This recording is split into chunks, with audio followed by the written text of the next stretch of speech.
tayo ngayon sa JL dito sa Concepcion Uno Marikina para interviewin natin si Bastoy. So tara, samahan niyo. Bastoy, ikaw po ba ang may-ari nitong JL Coffee? So, JL Coffee, yes. Yung JL Coffee, pero deliciosa yun. Pero how many branch na po meron nito?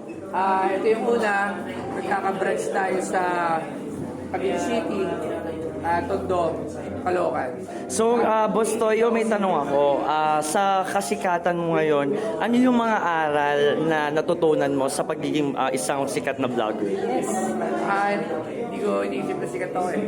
Pero Boss Toyo, yung pagiging sikat mo talagang grabe yung fame mo ngayon, pero nakikita ko. Pero yung pa rin ako eh. Yes, ikaw pa rin yan. Kaya ikaw pa rin yung inaano ng mga tao ngayon. Kaya Boss Toyo, inaangaan ka namin eh. Kasi napaka-down to earth mo, napaka-humble mo, Hindi sir. naman ako sobrang down to earth, di rin ako humble. Totoo lang. Yes, tama po. Ano rin ako, suplado, minsan, kasi pagod tayo, pero hindi na lang ako lumalabas. Ganun kasi yun eh, pagka hindi tayo okay, hindi na lang ako, mas pinay ko na lang sa bahay ako para hindi ako maka-offend ng mga followers. So, pag pagod ka na, kailangan mo ng lumabas. Siyempre, hindi pa talaga, hindi mo mapagbibigyan. So, baka sabihin nila, nagsuplado, ano. Kaya ginagawa ko, nasa bahay na lang ako. So, kasi, bilang public figure, utang namin yung kung ano yung meron kami sa mga tao. So, Boss Toyo, may tanong pa ako. Anong maibibigay mong advice sa mga maliliit pa or nagsisimula pa lang content creator? Sa lahat ng mga nagsisimula content creator, basta gusto niyo yung ginagawa niyo, gawin niyo. Huwag niyo kayaan na trolling kayo ng ibang tao, sabihan ko yung mga bagay-bagay na gusto niyo. Kasi hindi naman sila kayo. So, kunyari ako, sabihin ko, ito yung bagay sa'yo, ito yung dapat mong gawin mo ito, gawin mo ganyan. Hindi naman kayo yun eh. So, lagi niyo lang susundin kung ano talaga yung gusto niyo para sa sarili niyo. Yung talagang goal niyo. Huwag niyo isipin yung Boss, paano mo na-handle yung ano? Kasi kahit anong magandang gawa mo, meron at meron talaga magbakas. Katulad na sabi ko na din yan. Pakilala ko pala sa inyo. Viva Max Springs. Wow. Ayan, Hello! pasok ko doon Rudy. Punta ko doon. Rudy, si ano? Viva Max. So yun, tulad nga ng sinabi ko dati, huwag niyo sila yung pipiliin. Kasi kayo yung nakakaalam kung ano talaga kayo. Kaya kung wala sa sarili niyo mabuti kayong tao, hayaan niyo lang yun. Pag sinabihan kayo ng masama, hayaan niyo lang. Hindi niyo kailangan improve sa kanila.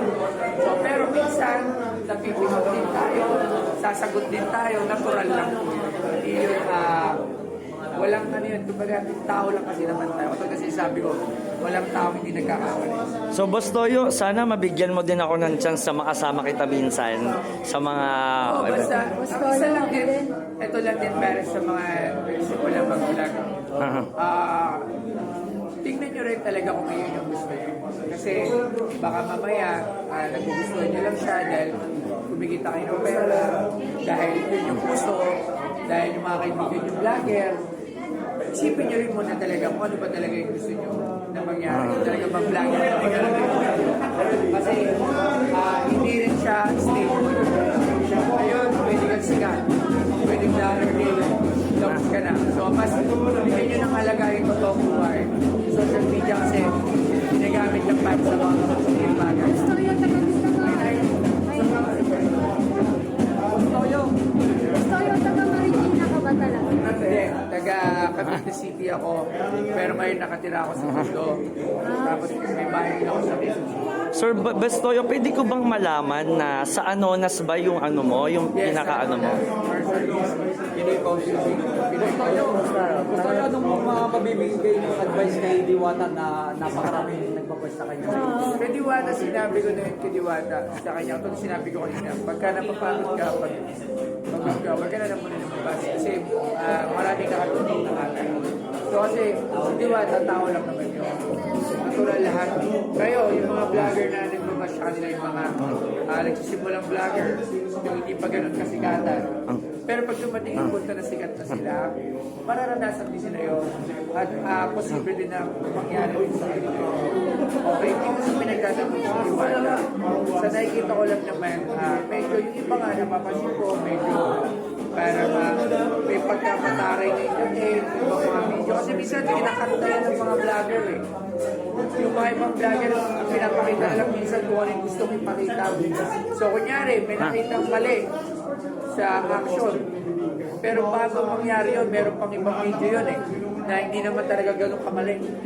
So para maging mali yung isang tao, ang ipapakita niya talaga sa vlog, yung mali.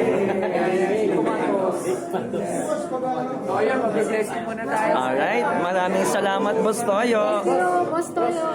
Ay, ano na po? Iyan din ako. Iyan Escalante. Shoutout Iyan. Shout out si Mang Bisaya Vlog. Ha? Si Mang Bisaya Vlog. Yo, shoutout Ma'am Boss Messiah Toyo, Vlog. shoutout ka lang kay Melon's World. Yan, shoutout kay Melon. Melon's World. Melon Squirt. Melon's World. Melon Squirt. Sa akin po, kay Rinan Aguel. Shoutout po, Rinan Aguel. Yo, shoutout kay Rina Naguel. Salamat po. Salamat, Boss Toyo. Lang sa kanam.